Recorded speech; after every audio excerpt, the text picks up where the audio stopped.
Viewers, আজকে আপনাদেরকে নিয়ে যাব কক্সবাজারের সাগরকন্যা খ্যাত কুতুবদিয়া দ্বীপে। কুতুবদিয়া দ্বীপে যে আমি দেখব নির্জন সৈকতের লাল কাঁকড়া। আশা করছি আপনাদের সবার ভালো লাগবে। এখন ঘড়িতে বাজে সকাল 7টা। কিছুক্ষণের মধ্যেই আমি বাসে করে মগনামা ঘাট যাব। সেই মগনামা ঘাট থেকে স্পিড বোটের মাধ্যমে আমি সমুদ্রের চ্যানেল পার হব। সবাই আমার সাথে থাকবেন। কুতুবদিয়া যাওয়ার জন্য আমাকে প্রথমে মগনামা ঘাট যেতে হবে। এই জন্য আমি বাস টার্মিনাল আসলাম বাসে করে, অর্থাৎ বলাকা যে বাস সার্ভিস আছে যেটা সরাসরি কক্সবাজার বাস টার্মিনাল থেকে মগনামা ঘাট যায়, সেই বাসে করে আমি কুতুবদিয়া যাব। এখান থেকে টিকিট নিয়ে আমি গাড়িতে উঠেছি। ইতোমধ্যে আমাদের গাড়ি ছেড়ে দিয়েছে। যাত্রাপথে অনেকগুলো ভিউ অসাধারণ মনে হয়েছে আমার কাছে। তার মধ্যে থেকে কিছু আপনাদের জন্য দিলাম। আশা করছি আপনাদেরও ভালো লাগছে। আমি কুতুবদিয়া যাওয়ার জন্য মগনামা ঘাটের কাছাকাছি চলে এসেছি। এখানে আপনারা দেখতে পাচ্ছেন কতগুলো চিংড়ি ঘের আছে। এই চিংড়ি ঘেরগুলোতে অনেক বড় বড় চিংড়ি উৎপাদন হয়।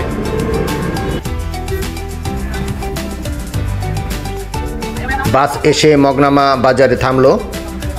কিছুক্ষণের মধ্যে আমি বাস থেকে নামবো। মগনামা বাজারে নেমে একটু নাস্তা করে নিলাম। ঘাটের দিকে এগিয়ে যাচ্ছি। এখানে অনেকগুলো সিএনজি আছে যেগুলো দিয়ে কক্সবাজার বা অন্যান্য জায়গায় বা চট্টগ্রামও সরাসরি যেতে পারবেন। আমি ঘাটের দিকে যাচ্ছি। এখানে একটা মূল্য তালিকা দেওয়া আছে জেলা পরিষদ থেকে। দেখতে পাচ্ছেন স্পিড বোটগুলো এখানে রয়েছে।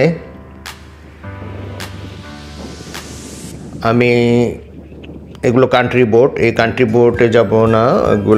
এটা হচ্ছে মাছ ধরার নৌকা।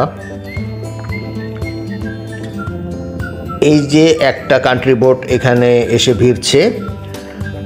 আমি এই স্পিড বোটগুলো দিয়ে মগনামা ঘাট পার হব।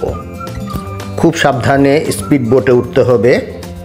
এখানে আরেকটি বোট এর উপর দিয়ে আমি আমার স্পিড বোটের দিকে এগিয়ে যাচ্ছি। আপনারা স্পিড বোটে উঠতে একটু সাবধানতা অবলম্বন করবেন। স্পিড বোটে উঠলাম। দেখতে পাচ্ছেন চারিদিকে স্পিড বোট, কান্ট্রি বোটগুলো রয়েছে। আমি স্পিড বোটে করে এই ঘাট থেকে বড় ঘোপ ঘাটে যাব। এর মধ্যে স্পিড বোট চলতে শুরু করেছে। ভিউয়ার্স, দেখতে পাচ্ছেন অনেক সুন্দর এই কুতুবদিয়া চ্যানেলটা। এখন অনেকটাই মোটামুটি শান্ত, কিন্তু বর্ষাকালে এই চ্যানেল পার হয়ে বড় ঘোপ ঘাট বলেন কুতুবদিয়া যেতে অনেক কষ্ট হয়, কারণ এখানে অনেক বড় বড় ঢেউ থাকে, রোল থাকে। এই ওয়াটার রোলে যদি কেউ পড়ে তাহলে তাদের আর রক্ষা নাই। দেখতে পাচ্ছি দূরে কুতুবদিয়া দেখা যাচ্ছে এবং সামনে বড় ঘোপ ঘাট। আমরা চলে এসেছি। আমাদের মগনামা ঘাট থেকে বড় ঘোপ ঘাটে আসতে 10 থেকে 15 মিনিট সময় লাগবে। আমি ঘাটে নামবো এখন। বড় ঘোপ ঘাটে নামলাম। দেখতে পাচ্ছেন ঘাটের অবস্থাটা অনেকটাই শোচনীয়, কারণ এখানে যে কাজগুলো হয় দেখা যায় কিছুদিনের মধ্যেই এই কাজগুলো মধ্যে যে দুর্বলতাগুলো আছে সেগুলো ধরা পড়ে। অনেকগুলো বাস বিভিন্ন জায়গা থেকে এসেছে, অর্থাৎ পার্বত্য জেলাগুলো থেকে সাধারণত এই বাসগুলো এসে থাকে এখানে।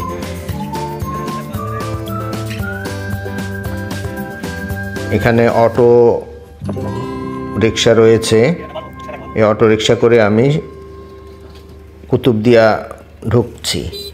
কুতুবদিয়া বাজার পার হয়ে আমি সমুদ্র বিলাস বিচ রিসোর্টে প্রবেশ করছি। এখানে মোটামুটি আপনি থাকার জন্য একটা রুম পেয়ে যাবেন।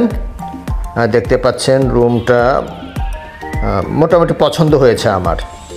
আপনাদেরও পছন্দ হবে, কারণ দ্বীপাঞ্চলে এর চেয়ে ভালো কিছু পাবেন বলে আশা করা যায় না। এই রিসোর্টটা এখানে বেলাভূমি রিসোর্ট নামেও পরিচিত। এক রাতের জন্য এর ভাড়া 2 থেকে 3 হাজার টাকা পড়বে।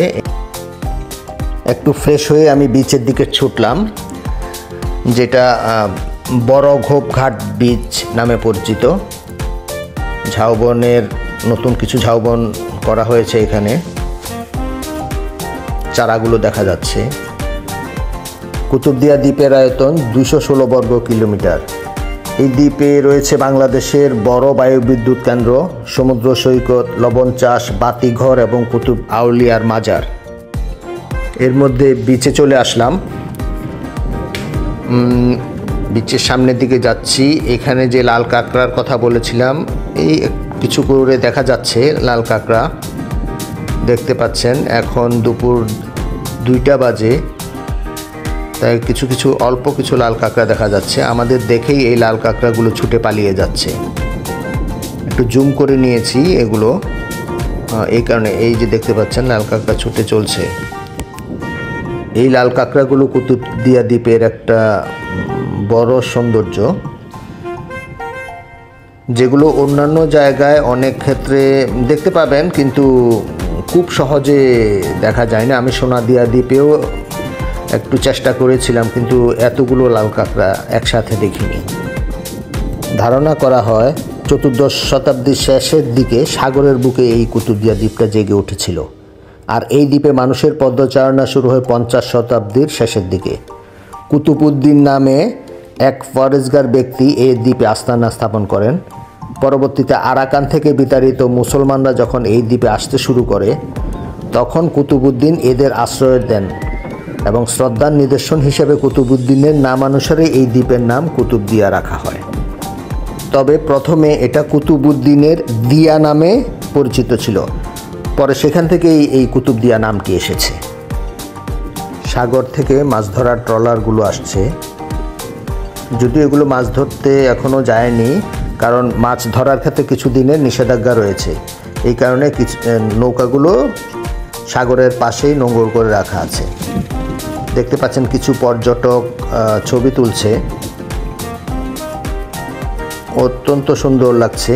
এই দুপুর হলেও রোদ আছে, কিন্তু তারপরও কুতুবদিয়ার এই সৌন্দর্যটা অনেক ভালো লাগছে। বিচের পাশেই দেখতে পেলাম কিছু কাটা গাছ। দুষ্কৃতিকারী কিছু লোকজন এই গাছ কেটে নিয়ে গেছে, এখন এখানে গাছের গোড়াগুলো পড়ে আছে। এখন আছি মূলত ঘুরতে ঘুরতে চলে এসেছি কুতুবদিয়া, যেটা শুটকি পল্লী, যেখানে যুগ যুগ ধরে শুটকি উৎপাদন করা হচ্ছে এখানকার স্থানীয় জনগণ। আপনারা জানেন, এখানে দেখতে পাচ্ছেন অনেকগুলো নতুন বাঁশের চাতাল করা হচ্ছে। এই চাতালগুলোর মধ্যেই মূলত এই সিজনের শুটকিগুলা উৎপাদন করা হবে এবং শুকানো হবে এখানে মূলত। আর এখানে একটা বিষয় হচ্ছে, প্রত্যেক বছর কিন্তু এই চাতালগুলো নতুন করে তৈরি করা হয়, কারণ যখন বর্ষার সিজন থাকে তখন কিন্তু এই জায়গায় উৎপাদন তেমন একটা ওইভাবে করা যায় না। তো আরেকটা বিষয় হচ্ছে, এখানে দেখতে পাচ্ছেন এরা কাজ করছে, অর্থাৎ এই চাতাল প্রস্তুতের কাজে এরা নিয়োজিত। এবং এখানে যে সমুদ্র দেখতে পাচ্ছেন, এই সমুদ্র থেকেই খুব কাছে এখানে করার কারণ হচ্ছে, সমুদ্র থেকে মাছগুলো আসবে এবং মাছগুলো এসে এখানে সরাসরি চাতালে তুলে দেবে। আর এখানে একটা বিষয় লক্ষণীয় যে, যদি উত্তরের বাতাস বেশি থাকে তাহলে শুটকিগুলো দ্রুত শুকাবে এবং সেখানে শুটকিতে কোনো বিষ বা লবণ দিতে হবে না, কারণ ওই উত্তরের বাতাস মানে বেশি প্রবাহমান বাতাস থাকলে তখন সেখানে পোকা জন্মগ্রহণ করতে পারে না তেমন একটা। আর পোকা জন্মগ্রহণ করলেই কিন্তু বিষ দিতে হবে। আরেকটা বিষয় এখানে জানতে পেরেছি, সেটা হচ্ছে শুটকি শুকানোর মাঝামাঝি সময় যদি হঠাৎ করে কোনো ঝড় বৃষ্টি হয়, তখন সেই শুটকিগুলো যদি ভিজে যায়, তখন সেগুলোকে আবার নতুন করে সেগুলো তুলে লবণে তুলে আবার সেখানে দিতে হয়, কারণ অন্যথায় সেই শুটকিগুলো পচে যাবে। যাক, আমরা এই শুটকি পল্লীটা দেখলাম, আপনাদেরও দেখাতে পারলাম কিছু কিছু। তবে এখানে এখন পর্যন্ত শুটকির উৎপাদনগুলো এভাবে শুরু করেনি। এই কিছুদিনের মধ্যে, যেহেতু শীতের সিজন সামনে আসতেছে, এই শীতের সিজনে শুরু হবে। শুরু হলে হয়তো অন্য কোনো ভিডিওতে আপনাদেরকে সেই বিষয়টা আমি দেখাবো। আজকে আপনাদেরকে এই চাতাল পর্যন্ত আমরা দেখাবো।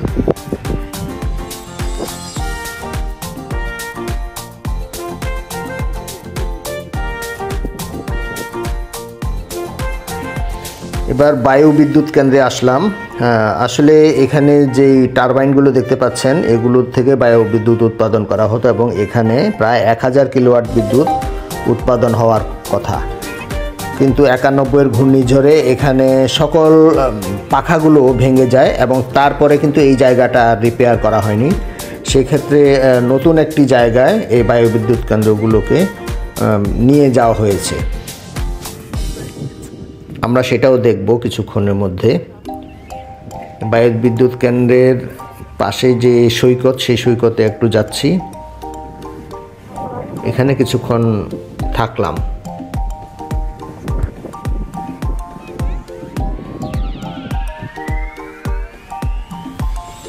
এখান থেকে আগের সেই টারবাইনগুলো দেখলে আসলেই কষ্ট লাগে। এই সৈকতটাও অনেকটা অরক্ষিত রয়ে গেছে এখনো। অনেকগুলো ব্লক দিয়ে এখানে বাঁধের মতো করে দেওয়া আছে, যেটা দেখতে অনেক সুন্দর লাগছে। আমার সফর সঙ্গী হিসেবে আছে উপজেলা শিক্ষা অফিসার মুসলিম উদ্দিন কুতুবদিয়া। আমি তাকে ধন্যবাদ দিচ্ছি, সে আমাকে কুতুবদিয়া দেখার সুযোগ সৃষ্টি করে দিয়েছে। ঘুরতে ঘুরতে আমরা নতুন যেখানে বায়ু বিদ্যুৎ কেন্দ্রটা স্থানান্তর হয়েছে সেই জায়গায় আমরা এসে পড়েছি। এখানে এসে হালকা চা খেলাম, আর জায়গাটা দেখতে অনেক সুন্দর লাগছে এই বিকেল টাইমে। কুতুবদিয়ার আরেকটা উপভোগ্য বিষয় হচ্ছে বিচ থেকে আপনি সূর্য ডুবার যেই সৌন্দর্য সেটা উপভোগ করতে পারবেন। আমি শেষ বিকেলের এই সূর্যটা দেখতে পেয়েছি। ভিউয়ার্স, সন্ধ্যার আগেই চলে আসলাম আলী আকবর ডেইল ঘাট। এটা আরেকটি ঘাট, এখানে মাছ ধরার নৌকাগুলো নোঙর করে রাখা আছে। জানেন যে মাছ ধরার নিষেধাজ্ঞা চলছে কিছুদিন, এখন এই 2-1 দিনের মধ্যেই মাছ ধরার কার্যক্রম শুরু হবে এবং সেই প্রস্তুতি তারা নিচ্ছে।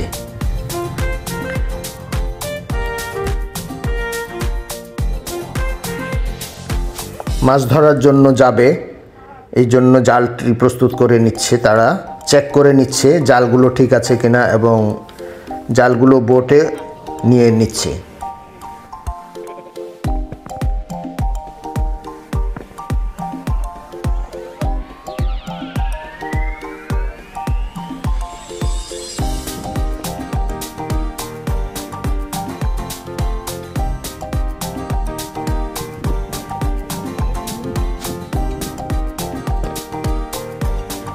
মাছ ধরতে যাবে সমুদ্রে, তাই তাদের চোখে মুখে এখন আনন্দের জোয়ার বইছে। আমি এখন কথা বলবো একজন মৎস্য শিকারীর সাথে। ভাইয়া, এগুলো কি? এগুলো চাউলের বস্তা। কয়দিনের জন্য খাবার আপনারা নিয়ে যান? 10 দিন। 8-10 দিন। তাহলে আপনারা সকল খাবার সহ সকল রসদ, তেল সহ অন্যান্য সবকিছু তুলছেন, তাই না? আচ্ছা, আরেকটা বিষয় হচ্ছে যে মাছ কেমন পাওয়া যায় সাগরে?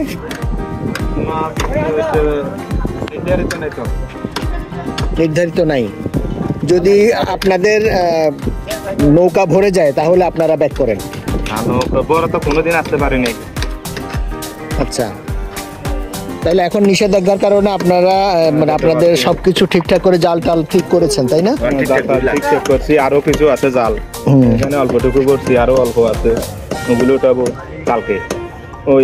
কালকে উঠে পরশু রাত্রের বেলা যাবো। আচ্ছা আচ্ছা, একটা এই নৌকাতে আপনাদের এই যে নৌকা দেখতে পাচ্ছি এখানে আপনারা সবকিছু তুলছেন, এই নৌকাতে কতজন আপনারা মাঝি মাল্লা সহ থাকবেন? মাঝি মাল্লা আমরা 10-12 জন থাকি দিদি। 10-12 জন? হ্যাঁ, 10 জনও যাই, 12 জনও যাই, 11 জনও যাই। মানে এমনি 10-12 জন যেতে হয়, কিন্তু এত লোক পাই না বিদায়, তাই 2-1 জন এদিক ওদিক হয় দেরি। তাহলে নৌকার মধ্যে রান্না বান্না আপনাদের সবকিছু খাওয়া দাওয়া, তাই না? আচ্ছা, গভীর সমুদ্রে আপনারা যখন যান আপনাদের সমস্যা হয় না বা অনেক কষ্ট হয় না? সমস্যা ওখানে সমস্যা হয়। ওই প্রথমত প্রাকৃতিক দুর্যোগ, এরপরে আবার আসে আপনার ওই বেশিরভাগ তো আমাদের বয়ে আছে শুধু ডাকাত, বেশিরভাগ জলদস্যু জলদস্যু। এরা কোথা থেকে আসে? এরা ওই মুশকিলি ওই সোনার দ্বীপ আছে না, সোনাদিয়া দ্বীপ। হ্যাঁ ওখান থেকে বেশিরভাগ ওরা। তারপরে বাঁশখালী আছে এরকম, আর ওই কুতুবদিয়া দুরুমের লোকও আছে বলছে। আচ্ছা, পুলিশি টহল থাকে না সেখানে? না না, ওখানে পুলিশ না, ওখানে কোস্টগার্ডের টহল থাকার কথা ছিল, কিন্তু আচ্ছা, কোস্টগার্ড অত দূরে যায় না তো। তাহলে কোস্ট গার্ড অতটুক যেতে পারে না? হ্যাঁ, যেতে পারে না, যায় না, যেতে পারে যায় না। আচ্ছা, অনেক সময় দেখি ডাকাত ধরা পড়ে, হ্যাঁ, তখন আবার দেখা যায় পরবর্তী কিছুদিন পরে তাদের আবার ডাকাতি করতে দেখা যায়। কেন? ওরা ধরা পড়লে তো ওরা ইয়েতে থাকার কথা, এবার কথা সরকারি ব্যাপারে আবার জামিনে চলে আসে অনেকে, না? চলে আসে। আচ্ছা আচ্ছা, হয়তো এলাকা থেকে অনেকে মানে ডাকাতি করতে যায়, হ্যাঁ, এই গাড়ির থেকে বন্যা হয়ে গেছে এরকম অনেক রেখে থাকে। তো তাদেরকে তো আপনারা চিনেন? না চিনি না তো, লাটের মধ্যে বন্যা এসে একটু নিয়ে গেছে। আচ্ছা ভাই, আপনাদের যাত্রা শুভ হোক ইনশাআল্লাহ। সন্ধ্যায় ঘাটেই বসে গেলাম বাদাম, কলা, বিস্কিট, চানাচুর নিয়ে।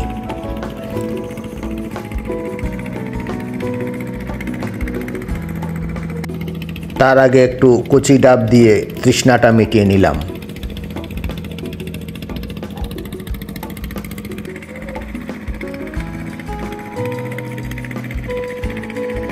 এর মধ্যেই অনেকটা সন্ধ্যা ঘনিয়ে এসেছে, সূর্য একেবারেই চলে গেছে।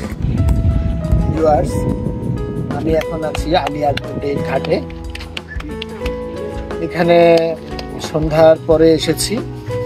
আমার এই পাশে আছে, ডান পাশে আছে সাবমেরিন ল্যান্ডিং স্টেশন, এবং এই পাশে আছে মাতারবাড়ি কয়লা বিদ্যুৎ কেন্দ্র। লাইট দেখতে পাচ্ছেন দূরে, এই জায়গাটাই হচ্ছে মাতারবাড়ি কয়লা বিদ্যুৎ কেন্দ্র। এই আলী আকবর ডেল ঘাটে এখানে যদি আসেন সন্ধ্যার পরে কুতুবদিয়ার, এখানে আপনাদের অনেক ভালো লাগবে। যদি মুনলিট নাইট, যদি ফুল মুন থাকে, তাহলে সেটা আপনাদের কাছে আরো ভালো লাগবে। এখানে মূলত এসে আমরা এখানে চা খেলাম, আর বিকাল থেকে এখানে আছি। এখানে সমুদ্রের যে বাতাসটা আসতেছে, এটা আসলেই উপভোগ করার মতো, এবং যতক্ষণ আপনি এখানে থাকবেন আপনার এখান থেকে যেতে ইচ্ছা হবে না। যাই হোক, এখানে আপনাদের যদি সুযোগ হয় কখনো কুতুবদিয়াতে যদি রাত্রি যাপন করেন, এই আলী আকবর ডেল ঘাটে একবার এসে কিছুক্ষণ এখানে থাকবেন, আপনাদের ভালো লাগবে। পরের দিন সকালে গেলাম মালেক শাহ হুজুরের মাজারে। প্রতি বছর 3 দিনের জিয়াফত হয়, যেখানে সারা দেশ থেকে ভক্ত আশেগানরা এসে মাজার জিয়ারত করেন।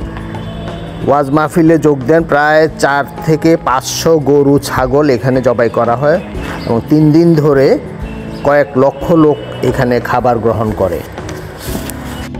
এখানে মাজারের সংস্কারের কিছু কাজ চলছে। এই কাজগুলো একটু ঘুরে দেখলাম, আর একটু সামনের দিকে যাই, আপনাদের একটু ঘুরিয়ে দেখাই। এটা হচ্ছে প্রধান যে রান্নাঘর, সেই রান্নাঘর। এখানে দেখতে পাচ্ছেন বড় বড় হাঁড়িতে রান্না চলছে। প্রতিদিনই এখানে অনেক লোক এসে খাওয়া দাওয়া করে যায়, যারা আসলে এই মাজারেরই ভক্ত। দেখতে পাচ্ছেন রান্না হয়ে গেছে, এখানে কেউ কেউ খাবার গ্রহণ করছে। আমরা রান্নাঘরটা একটু ঘুরে দেখলাম। এরপরে আমি যাচ্ছি একটু মাজারের পেছনের দিকে একটা পুকুর আছে, পুকুর ঘাটে একটু অজু করব, অজু করে মাজার জিয়ারত করব।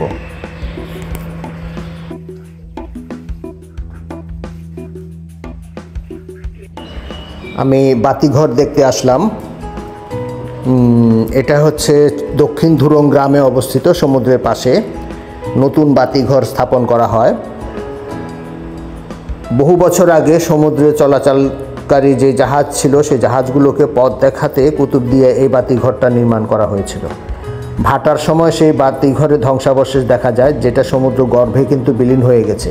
এই জন্য এখানে নতুন করে এই বাতিঘর স্থাপন করা হয়েছে।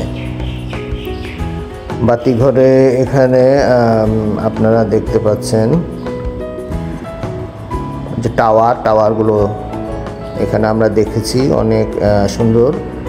দুর্যোগকালীন বাতিঘরে বিদ্যুতের সরবরাহের জন্য এখানে সোলার প্যানেল স্থাপন করা হয়েছে। এই ছোট দরজাটির পিছনে সমুদ্র সৈকত আছে, যেটা উঁচু দেয়াল দিয়ে ঘিরে দেওয়া হয়েছে। ঢাকা থেকে যারা কুতুবদিয়া ভ্রমণ করতে চান তারা ঢাকা থেকে কক্সবাজারের এসে চকরিয়া উপজেলা বাস স্ট্যান্ডে নামতে পারবেন। সেখান থেকে মগনামা ঘাট হয়ে কুতুবদিয়া যেতে পারবেন।